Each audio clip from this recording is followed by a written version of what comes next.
vous, Fabien Van Amelrijk. Bonjour. Vous êtes le secrétaire général du syndicat Alliance. Merci d'être dans ce studio ce matin.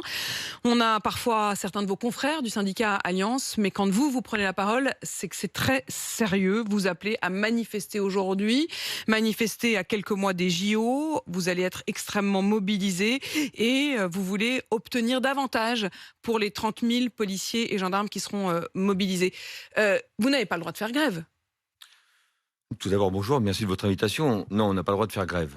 Par contre, on a le droit de manifester, c'est la liberté de manifester et c'est tout un chacun peut se permettre d'exprimer son mécontentement. Donc aujourd'hui, vous la manifesterez comment, votre grogne, votre mécontentement ? On va le manifester sur l'ensemble du territoire par diverses actions, mobilisations, des commissariats en berne, des mobilisations à l'hôtel de ville tout à l'heure entre midi et 2, des blocages aux aéroports, des blocages sur les frontières.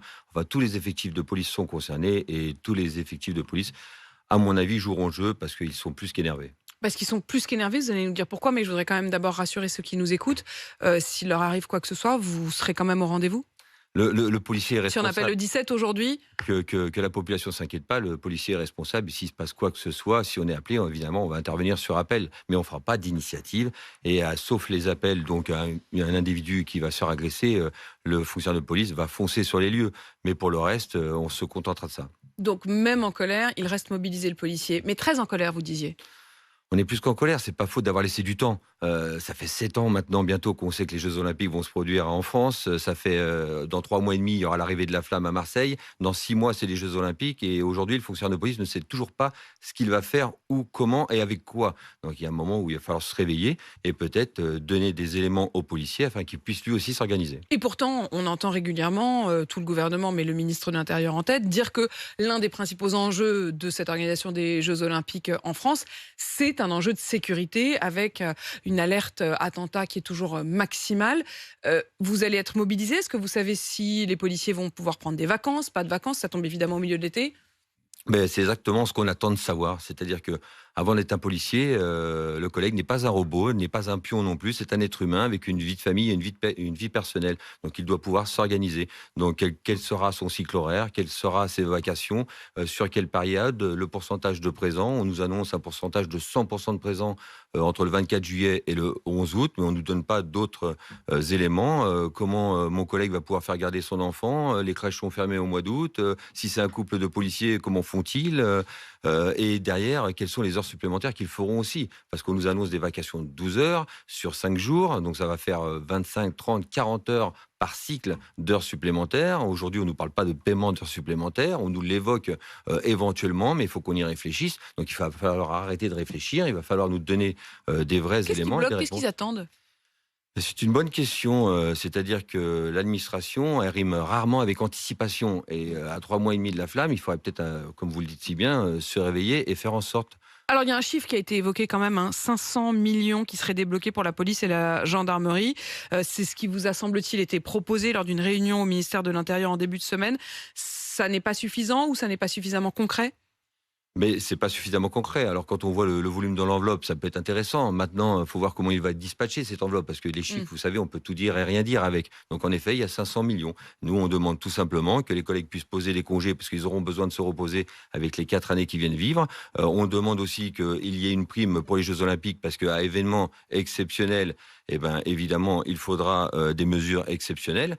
Ensuite, on demande que les heures supplémentaires, tout simplement, comme tout à chacun, soient payées. Vous ne pouvez pas faire 30, 40 heures d'heures supplémentaires par semaine et vous dire merci, au revoir, vous reviendrez. Tout ça, c'est pas possible. Donc, il nous faut des éléments concrets. Et une fois que nous aurons ça, nous pourrons juger sur le papier. Vous avez glissé là dans la phrase après les 4 ans qu'on vient de passer. Est-ce que le problème, c'est vraiment les JO ou est-ce que le problème, c'est le ras-le-bol et l'épuisement de vos troupes? Le problème, c'est l'accumulation de tout un tas de choses et tous les éléments qu'on connaît tous. Ils sont dans quel état d'esprit, les policiers, aujourd'hui? Mais Ils vont comment, presque? Les policiers, excusez-moi l'expression, ils sont rincés, ils sont épuisés, ils en peuvent plus. Ils sont à bout. Et c'est pas une posture syndicale, qu'on soit clair. Il suffit de leur demander dans la rue comment ils se sentent. Et croyez-moi que s'ils sont assez francs, de vous à moi, ils vous le diront qu'ils n'en peuvent plus et que ça ne peut pas durer comme ça. Il faut arrêter tout ce genre d'événements. Là, évidemment, les Jeux Olympiques, il y en a un événement, si je prends l'expression de M. Darmanin, un événement tous les 100 ans. Donc les Jeux Olympiques, on veut que ça se passe bien. Mais encore faut-il avoir les conditions de travail adéquates, nécessaires pour que ça se passe bien. Le policier, il ne peut pas être partout. Quand je vois M. Macron, par exemple, annoncer encore 10 opérations stupes de plus par semaine lors de sa dernière déclaration, ou quoi, je vois M. Macron qui quasiment excuse les émeutes avec de la oisiveté, croyez-moi qu'en plus de ça, ces déclarations font mal au moral des collègues. Donc évidemment, il y a l'épuisement physique, mais il y a l'épuisement moral et psychologique. Vous avez évoqué deux choses qui ont été effectivement annoncées par Emmanuel Macron. La première, c'est la question de l'opération Place Nette.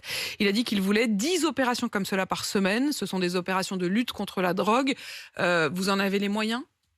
Mais on a les moyens de ce qu'on peut faire aujourd'hui, mais on ne peut pas être partout. À force d'être partout, on n'est nulle part. Et c'est ça notre souci. C'est-à-dire qu'il faut arrêter de faire des effets d'annonce, il faut arrêter d'envoyer les policiers un peu partout de manière sporadique. Il se passe quelque chose à cet endroit-là, on envoie on a des policiers. qu'on vous promène, on parle de la CRS 8, par exemple, dès qu'il y a un problème, on promène des troupes de gendarmerie ou de policiers. Ben, c'est un peu ça, malheureusement, c'est l'impression des collègues. Alors, il faut reconnaître une chose, c'est qu'il y a une volonté ministérielle.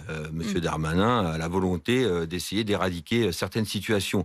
Mais aujourd'hui, avec les moyens qu'on a, encore une fois, les collègues ne sont pas des robots. Il va falloir qu'ils se reposent. Il faut arrêter ces effets d'annonce. Monsieur Macron a aussi dit qu'il allait inviter le pape pour la cathédrale en 2024. Ça fait encore un événement, mais il y aura aussi le débarquement en 2024. Et évidemment, il y aura ces Jeux Olympiques. Et vous avez évoqué à l'instant, Fabien Van Emmelrich, la question de l'oisiveté. C'est le mot qui a été utilisé par Emmanuel Macron pour en quelque sorte expliquer les raisons profonde des émeutes de juillet. Il a même dit on a géré du point de vue sécuritaire, il n'y a pas eu besoin de mettre l'état d'urgence. Et il a eu cette expression, il a dit il n'y a pas eu de malaise. Ça vous a fait mal ?